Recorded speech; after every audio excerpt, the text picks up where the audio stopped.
Hi, and this is part two of the budget conversation with Daniil Monin and Anatoly Yurkevich by Nikolai Feldman of Alpha Media. Enjoy. So, we do have, in a way, some remnants of the socialist system running the country. We have bureaucrats who seriously are sure that government is the main engine of the economy. Do you know who was against of transfer of income from military salaries to the federal budget? Minister of Finance, Marchenko, among the first ones, because they think that if they spend more as a government, that actually creates economic growth. So the same Gitmantsev that is making statement and International Monetary Fund with its norms that government is the core of the economic growth of the country. So, in my view, they are thinking wrong from the beginning, because the main source of economic growth is economic agent, those people who and companies who generate added value. There are no other sources. Government can perhaps aid a little bit in some areas by stimulating and providing additional interaction on the external level, maybe look for new markets, right? No, not really. I mean, markets, businessmen are well in terms of finding and doing good in terms of finding new markets. I mean, maybe new industries that we have regulated before. Okay, let me talk here a little bit about the government and the subject of economic relations. Because when we say Ukraine, us, my question is who us? Because today we have different citizens of Ukraine. There are citizens of Ukraine who live in Russia. There are citizens of Ukraine who live here. There are are surviving, and there are citizens of Ukraine who are living abroad in other countries. Right? Are we talking about the same people? We have the same rights between at least these three groups. Do we see the future somewhat in a same fashion? Because when people talk about the country and the government, we should keep in mind what Eleanor Ostrom called as a common resource. She created a term, an institute for common resource. So institutes that are managed by society on societal resources for the better of society. I would say our investments in the common resources are very ineffective when the government does it. It would be much smarter if we left this money with economic agents. They would have much more effective ways of investing this money back into the economy.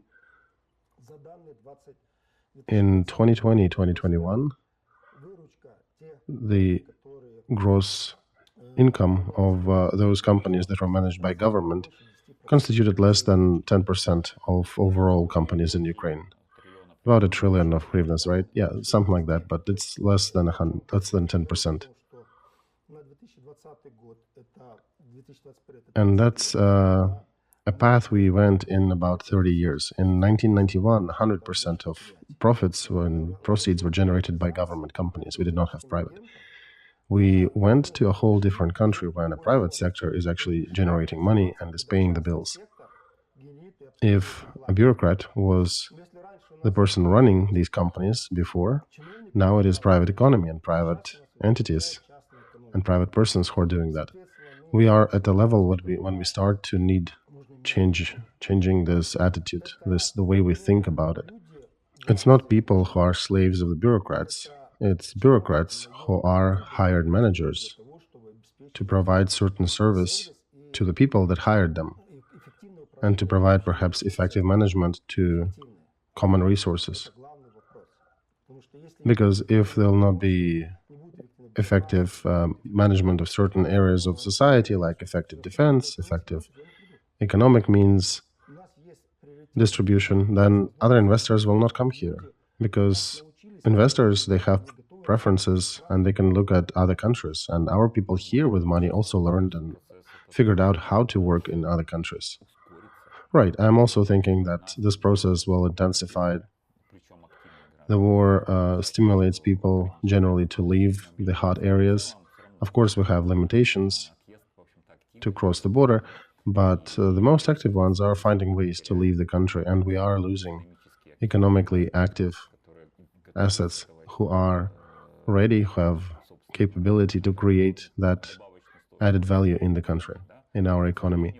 And unfortunately, bureaucrats who looked at common resources as their own rent, which they're just ready to redistribute the way they see, the way they desire. They, even at war times, they're basically marauding. Take the same national bank, which invented a schema with deposit certificates. And the money resource, which we seriously lack in our economy, is now sending for a small layer of our society, the bankers, who are making huge money now and probably sharing with National Security Office. And that's how they parasitize on our economy. So if you look at the situation overall, I'm reading, for example, Olaf Scholz is making a statement that perhaps Ukraine needs to start peace talks, and our allies might limit the funding to Ukraine to try to persuade Ukraine to communicate at the negotiation table. So the way I see it is we probably will be steered towards peace agreement by limiting the funding from European and American allies. Even though I'm thinking Eurocommission is more loyally is a more loyal friend to us. So we probably will still be getting enough funds from Eurocommission, but still it's time to start raising questions. How are we going to fund our military? We will have to invest more money on our own. So it is a critical situation. Right? Remember the beginning of war in 22. We were in a similar situation. We did not have any external funding. Yeah, we had in March of 22, International Monetary Fund gave us $1 billion. But do you know why they gave it to us? Because Ukraine had to give back 800 million. So they gave us $1 billion, so we almost fully paid back and would not default on our payments. But overall, we've been funding it at our own expense. Until June, we printed about 270 billion hryvnias, and we barely got any equipment from anybody at this moment. So we somehow self-organized and we pushed Russians away from Kiev and took back our territories, partly, not everything, but some of them. That allowed us to better situation globally, especially in the north. So right now, situation may flow in a very similar scenario. And we do have resources if we start looking for them. Right now, the liquidity of our banking system is 800 billion hryvnias, about $20 billion, which are absolutely not used in the economy. They're not funding the budget, neither providing credit. They're just being pumped into deposit certificates and just being washed from our country to some private hands of a very narrow group. So, from my point of view, if we have maybe 1.6 trillion deficit, then in order to switch to self-funding, we do have our banking resource to use. Formally, we can drop the interest rate maybe down to 8%, because inflation is generally at bay, and in about the time frame of 6 months, at least until July, it will not creep above 6%. That's my prognosis for now. And we do need free resource, which we already have in our economy.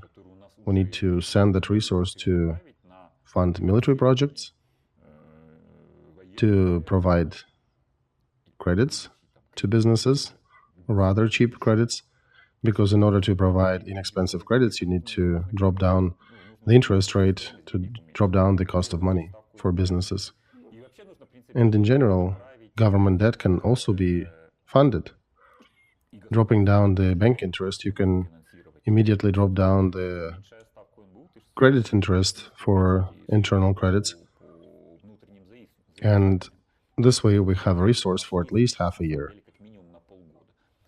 But of course, we do need to continue measures to optimize other expenses to balance our budget as well as we can under current conditions if we will lose any additional funding. But I suspect that we will have some level of funding, perhaps not in that amount as we had initially, but perhaps it will stimulate us to change and to show the world that we can change, actually. It appears to me the world is somewhat tired from a situation when we have been with a stretched out hand asking for money for the last 2 years. And this is our main message: give us money, and it's very unclear how we'll spend it, and you're right, it's unclear how we'll pay them back. Oh, that's a whole other element, right? Do you think the world already understood that? No, they actually are still hopeful that we'll start paying money back. Yeah, they're hopeful that we'll grow up. You know, when little kids are growing, you give them money, you hope that maybe one day they'll pay you back a little bit in something. Do you seriously think so, that our allies are thinking this way? Well, in this regard, European Union is actually giving us money at almost 0%, with a delay from 10 to 35 year range. So they're basically telling us, you will pay it back to us sometime in the future. But still, everybody, even Republican Party, brought us those 12 questions, 12 theses. This is a key question. We need to show our organizational abilities. How can we survive? How can we reform our economy so that it would be self-sufficient? And if we will show that, just like it was at the beginning of the war, nobody believed in us, and we showed our ability, and then we started getting money and arms. And I think we're coming back, making a full circle, coming back to that mode when we again need to demonstrate our better organizational capabilities, but I don't believe in our bureaucrats. That's why I think we need to show it through economic agents, giving them maximum freedom. So what Zelensky at the beginning of war suggested, when they tried to remove value-added tax and remove certain taxes and make it much easier economically for society to work, to give these freedoms. But unfortunately, yeah, they gave it and took it back. Well, right, they gave it to Getmantsev to realize, so he created a system where there's no freedom, and then after that they even took it away. So we basically rolled back to the old system as of the current state. And now, looking at the actions that are looming over us, they'll be tightening it up even more. So money usually go to the country that shows its organizational ability to manage money, to manage resources. If we show that we can, we do get money.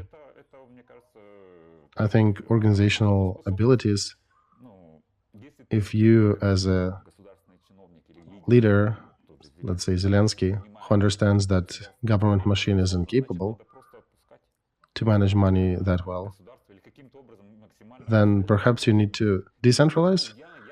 Look, now, I think I can argue about that topic, because decentralization in war times and decentralization in peace times are two different things. I actually think that during war times it makes sense to concentrate resources centrally in order to invest them as much as you can into winning the war. And in peace times, then you can decentralize it at max. All right, let's look at this situation differently. We have a situation when there are people fighting on the front. We do have a Ministry of Defense, and we have a centralized Ukrainian defense industries, where we centralized a lot of resources, but they're not performing effectively. And we have a bunch of decentralized entrepreneurs. Oh, yeah, I'm actually very pro those companies who are private companies and making arms. Yeah, but I have an example here that actually supports the statement that I'm trying to make. One of the drone manufacturers who already has a contract to supply 10 to 20 drones, UAVs, to the Ministry of Defense. They wanted to increase their production volume up to 50 UAVs per month. They needed $1.5 million to increase their capacity. And Privatbank answered them that we are a government bank, but we have different priorities. We're not investing into military sector. So now this company is looking for American investor, creating a Lithuanian or Estonian front company that can be accepting the investments and run that part of business, and then that they can actually increase the capacity. And it's a working UAV that's being used by military. And at the same time, in Bigus and 4, they are investigating the case that were spent for 160 million hryvnias for Rosenblatt company to just develop stuff.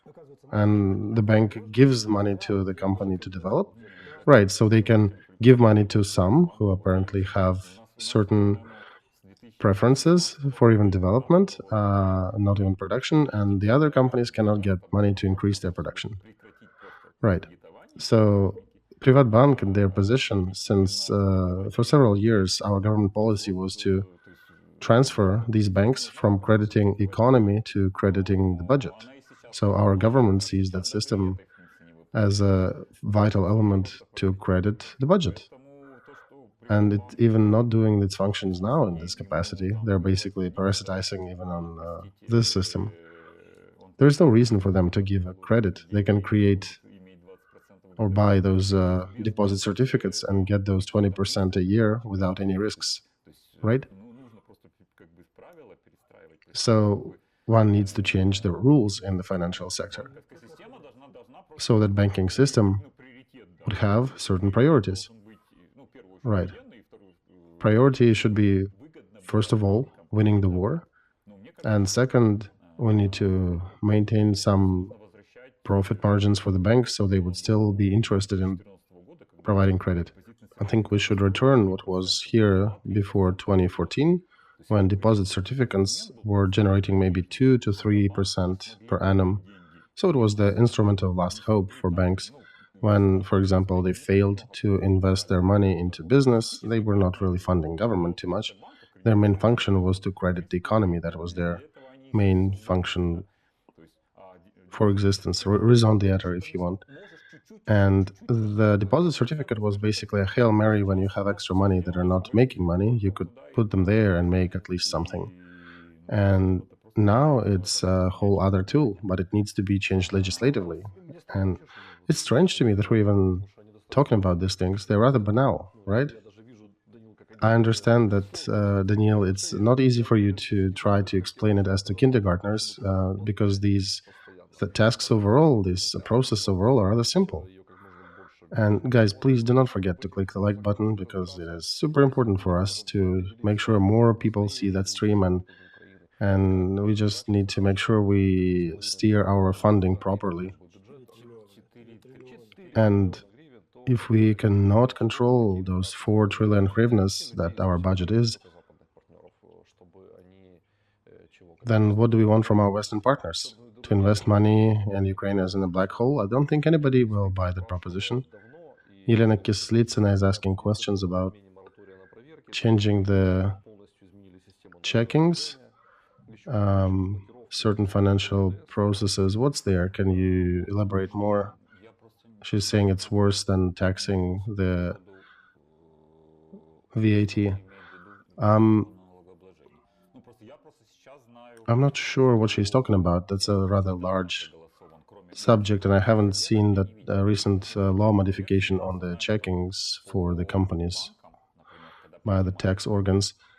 I am not familiar with that. I just know, for example, that when they were adopting a law about taxing banks more, they actually did write out a lot there that banks now will be paying those 25% tax on their profit.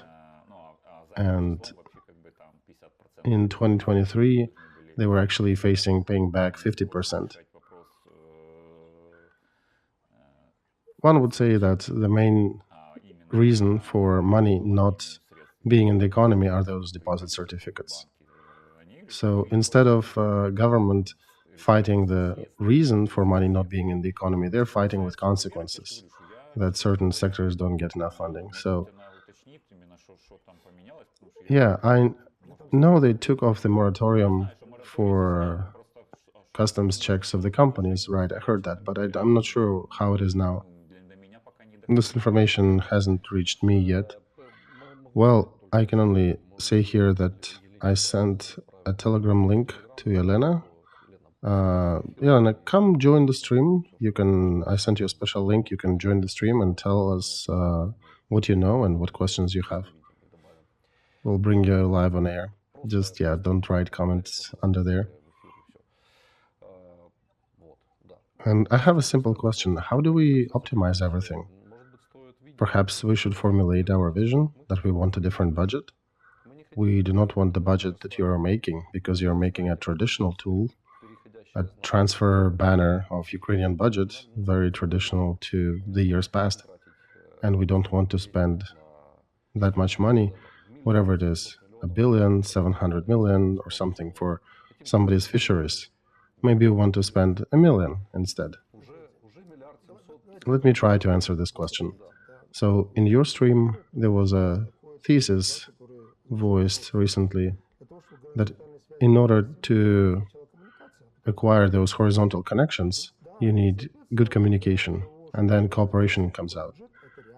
And it's probable to birth a budget like that. And for example, United States are making budget for 9 years. Yeah, they're living 10-year cycles roughly. And what Daniil was saying, they have a special group of economists running the budget, creating the budget, and then monetary fiscal policies are a whole other group. Because accountant, he is thinking in the past. For him, it's like in a cemetery. Everybody needs to be well aligned and orderly. And the economist is thinking in terms of the future. What would I do? What risks can we take? Where can we earn money and increase the value? So in the United States, they have a budget office, which is under purview of president. And they create a budget in September, and the report is being done in June by different people, different groups, because it's different ways of thinking. What do we want? We do not have too many large companies. There may be 700 of them, generally 50 million and above, up to about 200 millions. How do you connect 700 people horizontally so their people would give their view of how to do that? What should the budget look like? It's just some automation and some social networking between the companies that needs to happen. And then they could influence the structure of the budget that they would want to have. They could create a project. That's doable, but one needs to start communicating on this regard. Maybe gather together. Don't do a physical gathering. Do a virtual meeting. Launch the process and start sending files, documents, and thoughts, and form an alternative budget structure. Because all these people have people who are doing their budgeting, who are planning financial streams, who are thinking how to develop their companies, what they need. They are able to give much better prognosis on their revenue because you either grow just the volume of your revenue or you just grow by volume of sales or by growing the price. There's no other way to increase your revenue. In any other case, it goes down. So if they have no money to pay taxes, we won't have taxes, we won't have income. We've had oil crisis when the oil price dropped and profits in the budget, depending upon oil and gas, were minuscule. So why are we waiting for United States to try to decrease the oil price? Well, because Russia is very susceptible to these fluctuations, so it will affect their economic capacity. It's the same thing with us and our companies. If something affects these large manufacturers, we'll get less money in the budget. All right, good point. And it's a time to remind our viewers that we have a social representation, social media alpha. If you have a Droid or iPhone, we have an app. So, you know what? We'll start this initiative. We'll add a layer to our mapping. We'll put different information on the regions, how much money are regions spending, what are they spending for year by year, and we would have a good analytics base to try to affect this process. So don't be shy, please connect to our Alpha app and find us on Telegram. And of course, the links are under that stream, alpha.media.ua. Let's see if we can add Yelena Kustritsa via Skype. If she remembers which Skype did she use last time to join us. Okay. So why until now until this moment we have not created such a budget structure? Why our entrepreneurs did not unite and say, we generate whatever it is, $40 billion or more. This is our money that we invest in Ukraine and we want to decide how it will be spent. Why haven't they come together yet? Well, I have my own version here. I think we need to grow to that level because we all graduated from the Soviet economy when somebody was managing the economy and we were here, roughly speaking, not in the metropolis. We were in the country that was under the bigger brother, so to say, and we were looking at Moscow and we're copying and rewriting the laws based on what Moscow had. So that was not exactly our country. Now that we have the generation that grew up under independence, growing independent Ukraine, who has a global outlook to the world, because we do have good companies in the IT and other sectors that are global players. We have now a critical mass of people who can do that, who I think are now finally getting to growing into that position. Because if you don't have that critical mass, if it is being constantly eroded, people are leaving the country for other places, then you cannot be a subject. You can be only dependent of others' will. So finally, I think we have this critical mass. Daniil, what do you think? Well, you also need to understand your foe, right? Bureaucrat apparatus and its motivation.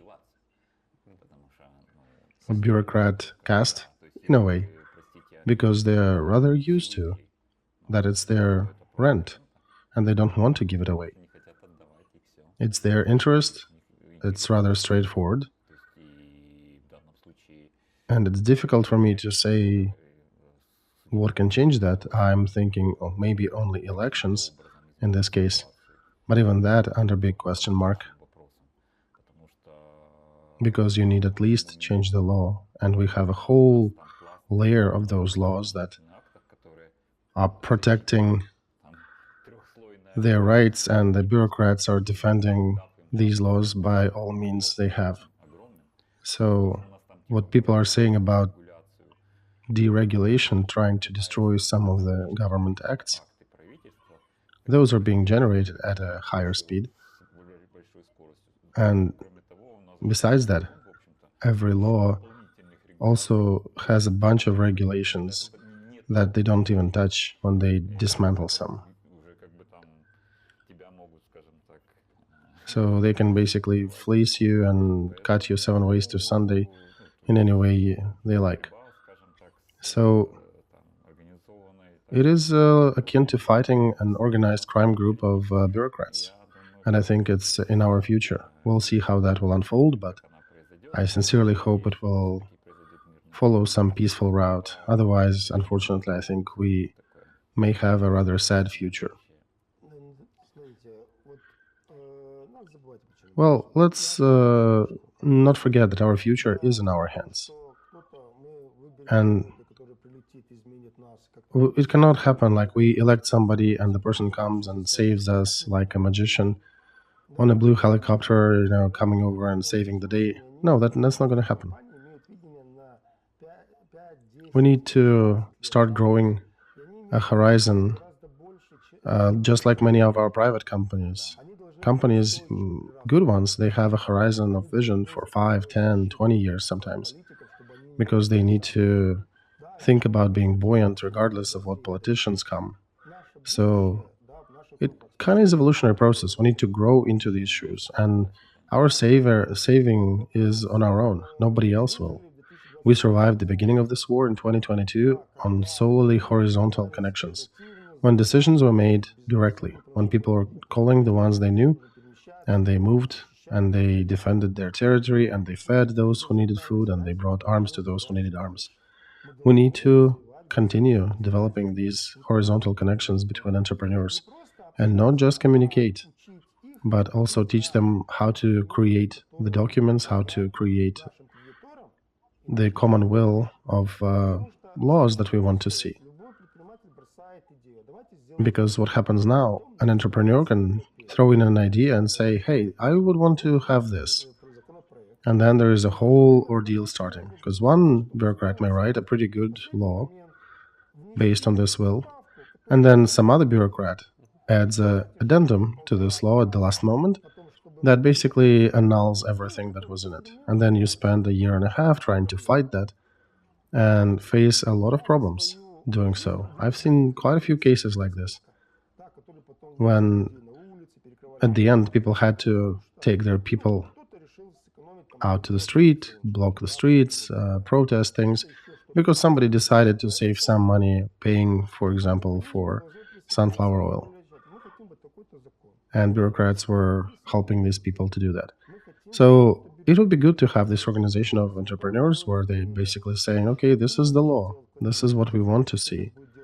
And if a bureaucrat or a congressman is refusing to take it upon him or her, find another one who will, and be more stern about not changing the content. Our problem, I think, is that we are still somewhat stuck in a Soviet past. We are the slaves of the bureaucrats. Mentally, we're not seeing the situation as we hired them. They see the situation as they have the rights to do whatever they want. Yeah, that's exactly how they feel themselves, right? Because there's nobody counteracting to their actions. When you start dragging them into the light and start talking about what they do, some of them start squirming and screaming, but others saying, no, I don't care. Yeah, that's how I do stuff. That's my business. And they don't even fret. We need to make sure that we continue here with the law of physics. The law of action is equal to the force of action is equal to the force of counteraction. Our life is but a moment, but it would be good for us to leave an educated and looking forward generation behind us who will come after. Many civilizations went into degradation after reaching their peak, when they failed to educate and to continue this momentum. I think right now we are in a situation where our knowledge base and our ability, critical mass, is rather big. But unfortunately, the number of people, the volume of people who can actually jump on this movement, who can help us build the system, there are not too many. There are few and far between. So when there was a movie recently out, First Code, a movie about the IT sector, as somebody who worked in this sector for a long time, I left a comment on this movie. I said, guys, this is a great movie, but it's only about software. It doesn't show the hardware side of the story. Nobody is showing how the communication channel is built and how it works. But it's a backbone of a system. Because, yeah, you can write a code, but if you don't have a structure, an infrastructure for that, nothing will work. And in order to build that, you need what? You need micro schemes, you need chips. And where all the chips are made? 90% in Taiwan. So if you want to be a global player, you need to understand that you need to buy them in Taiwan. You need to make sure you get certain components here and there internationally, and then you can maybe assemble a drone here in Ukraine that will be protecting your country. Guys, I have a suggestion. How about we gather weekly and do a financial stream once a week and start building these horizontal connections? Maybe weekly is a bit too often, maybe once every other week. Yeah, and it would be good if we had a topic in advance so we can be more factual discussing it. I think the topic could be a general discussion, the budget and the economy of Ukraine.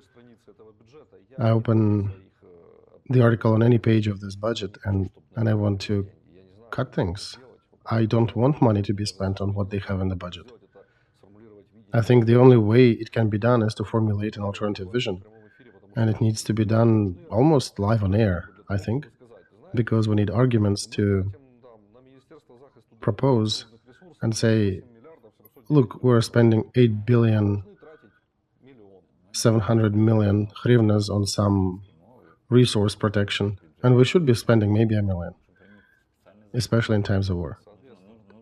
And right, there is another layer there, by the way, Nikolai, because there is another law that says you need to create certain structures and you need to certain checkups annually and monthly and quarterly. So they are protecting their lines of income. Right, but the long road starts with the first step, right? Sure. And then, of course, we can work with the usual Pareto diagram. Just take those 20% that affect 80% of results. Start with the main articles that are most offensive, and the rest can figure out the details. All right, I think that's a good approach. Thank you, everybody, for joining and watching the stream. Once again, do not forget to subscribe to our channel, click the like button, like the stream, so we get more eyeballs on it and hopefully get it more effective in this country. And you can subscribe and download our Alpha Media app on your phones. And that's it. Thank you, everybody who watched us.